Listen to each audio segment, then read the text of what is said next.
a Barbie of a Barbie of color, I guess you would say, where it's got brown skin, and it's like, and the little girl that shows up at school with the black Barbie in the 90s or the 2000s is sort of still being told like, this is the other Barbie. So fuck it. Little Mermaid. This is, by the way, it's a fictitious character. Yeah. The Little Mermaid isn't white. The Little Mermaid is actually, flesh Crayola or whatever the fuck. It's like. And underwater. Yeah, relax. It doesn't exist. It's a fucking mermaid. Yeah. So I think, and I'm a white dude. So it's like, and I want to act in shit. You know what I mean? So, but I don't look at it like that whole like took our job thing, because it's like, these are fucking stories. These are everybody's stories. And they need to get out there. And it's a good point, man. Here's my editorial comment on it. It would be nice if we really paid attention to each other with an empathetic eye and looked at each other from other people's perspectives. Because as a big white dude, if I see, a young black girl that goes, that she looks like me, that is representative of the country that we live in. Let's come up to the standard that we set out for ourselves to really truly be, equal, so that everyone has a chance at being, at pursuing the American dream, which is dead. But let's not kid ourselves. It's gone. But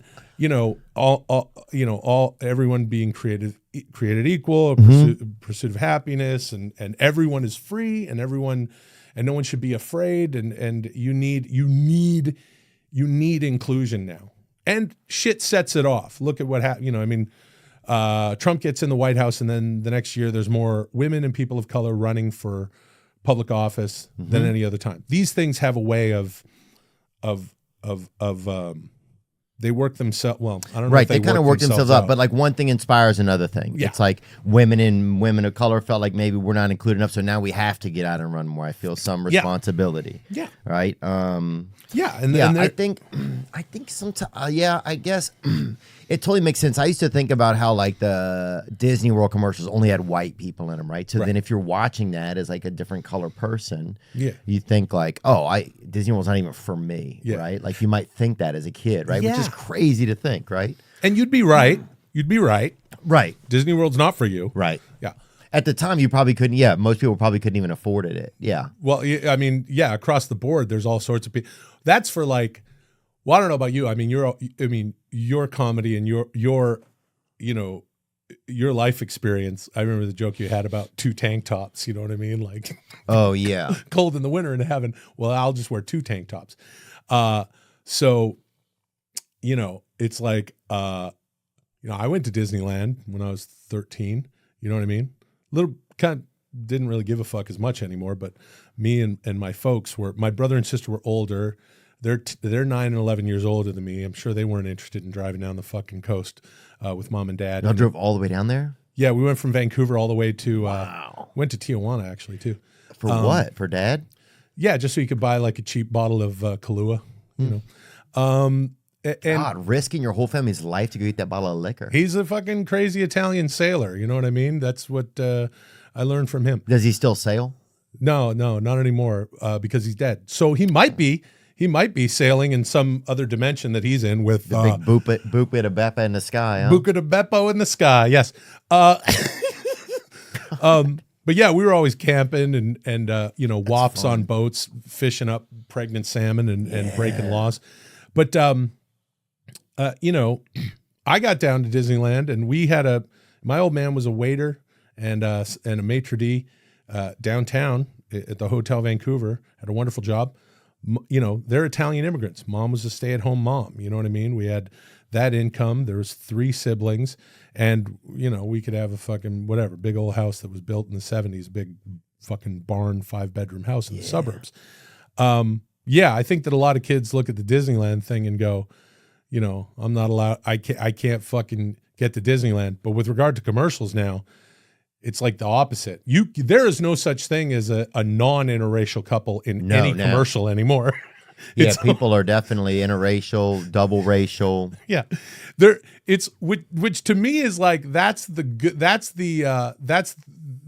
experimental ground. commercials. Yeah. You know, corporate America running television networks and movies. I mean, that was a hell of a fucking switch to turn where it's like, you know what we're going to do? Little Mermaid is going to be a person of color. It's going to be a black girl playing Little Mermaid. Oh, fuck. Katie bar the doors. This is going to be a firestorm. But what you do is you do the sandals commercial or, you know, a Swiffer commercial, and your fucking dumb husband, he can be a white guy, but the wife is Asian. Or you got a black husband and, you know, East Indian wife. All sorts of, that's where they test it out. And when you see like, oh shit, you know, nobody wants to drink Sunny Delight because you fucking put an interracial couple in it.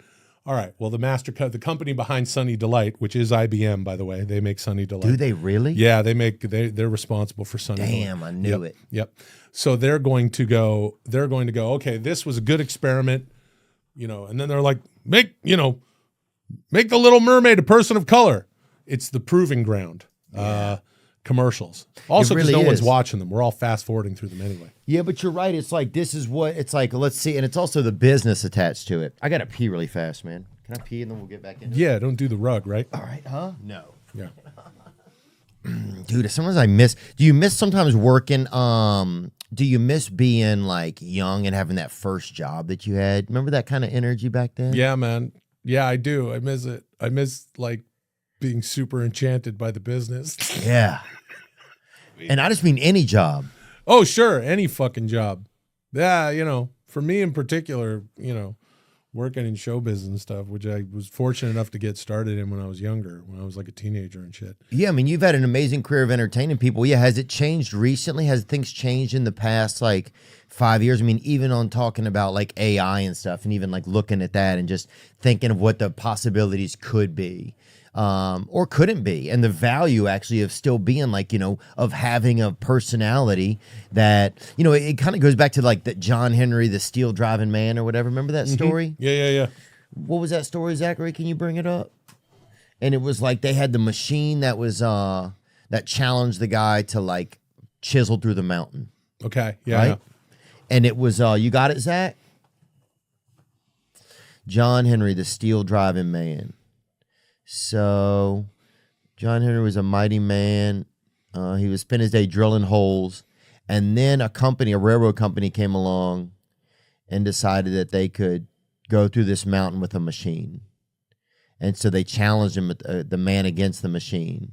I was thinking of a different John, not a John. I don't know this. That's story. a porn guy you're thinking of. Yeah, I was thinking Similar, John still Henry. drilling, but a little bit different deal. Yeah. And what happened at the end of it?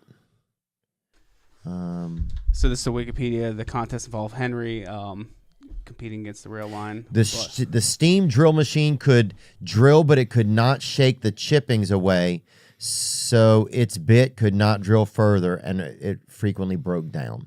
So that's kind of what happened. It just couldn't finesse. It didn't have enough finesse. It didn't have enough acumen in the end, you know? Yeah, it's like AI. Fucking Yeah. needs us still. Needs Right. John Henry.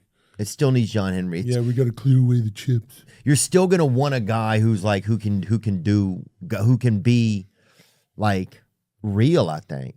Until AI can be an audience for AI and we're just extinct and it's just computers, I don't even understand why you would need a planet at that point.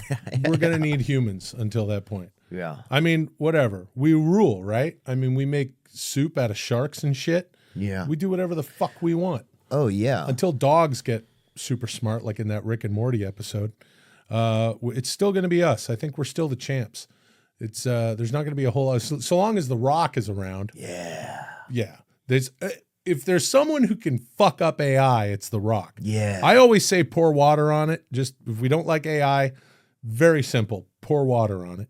But The Rock could actually, that would be like a great comeback. And wrestling fans are always, they thought it was going to happen this year with The Rock versus his actual cousin of sorts. They're related in some way, Roman Reigns, who is the Universal and World Heavyweight Champion right now. People thought The Rock was going to come back.